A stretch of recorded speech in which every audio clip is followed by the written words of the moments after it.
Good afternoon, I'm Rager Wagnon, and this is my culminating project for AP Gothic Literature.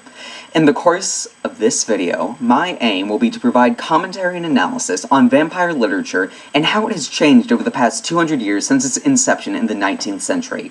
While I analyze this information, I will be tying it back to a central question which I will be answering. How have Gothic stories morphed over the past 2 centuries, and what do they symbolize today? With that in mind, let's dive right in and start at the beginning with early vampire literature of the 19th century. Now, despite his age, Count Dracula remains a popular pop culture icon in the modern westernized world. But how well does the general public really know him? The answer is not very well. Dracula, like so many other vampires, has been modernized extensively since his inception 200 years ago. With this in mind, I just want to remind us what Count Dracula really is.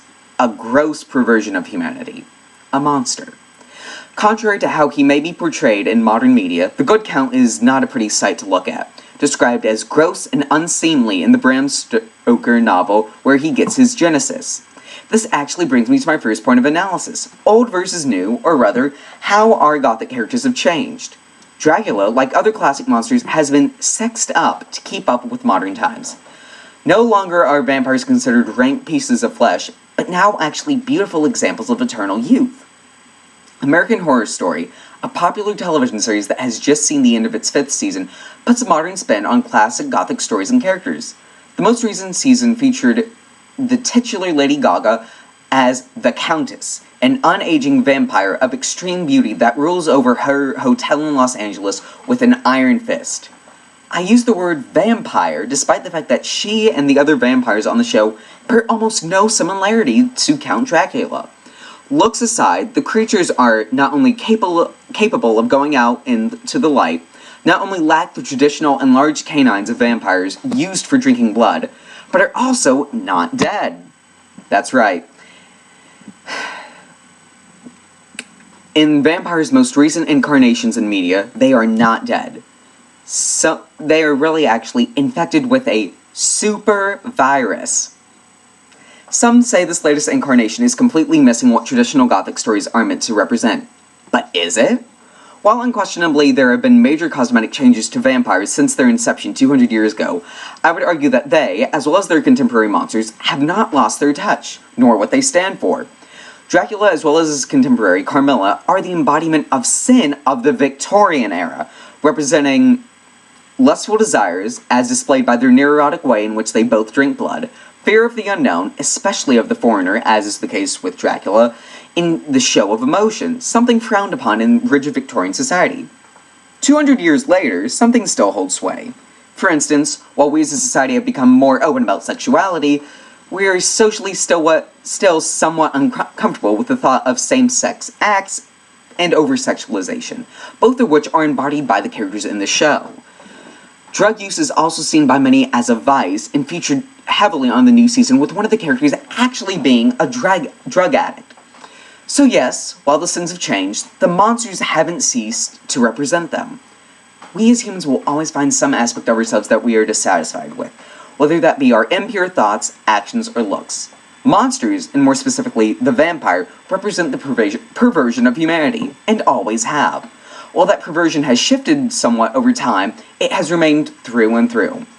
So long as we can find some aspect of ourselves to be critical about, monsters shall exist. What's interesting is how the interaction between monsters and man has changed over the past 200 years. Dracula featured heated, brief, and disastrous confrontations between protagonist and antagonist, where both sides would only be in each other's company for short periods. American Horror Story features the protagonist character nearly constantly surrounded by their adversaries, going so far as to interact with them civilly. While this isn't a new trope of the horror genre, it reveals quite a bit about what we as humans are willing to put up with. Willingly allowing the existence of a perversion in close proximity to oneself, while somewhat scandalous, is at its I'm sorry.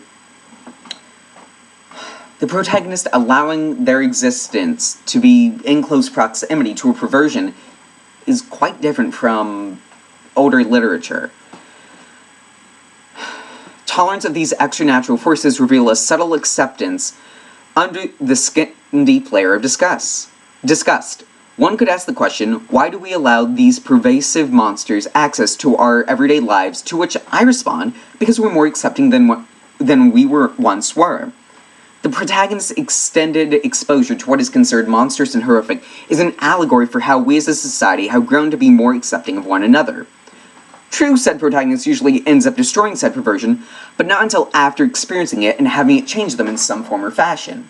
For instance, in the Victorian era, homosexuality was something that was considered completely unnatural.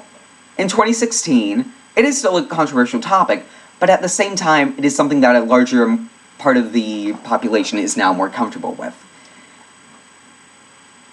This has become representative in our Gothic literature, whereby the protagonist in our stories is now more and more willing to spend time to get to know the perversions they're facing. Yes, they end up destroying it, but at the same time, they're changed by it. They become more accepting, or they understand the motivation behind it. For instance, in American Horror Story, the main protagonist, and I'm just saying this without giving too much away, is surrounded by vampires, ghosts, all that terrible spooky stuff, excuse me, surrounded by it constantly, but at the same time, he understands that for many of them, it's an unwilling choice. For many others, it isn't, but he respects them almost. At any rate, Gothic stories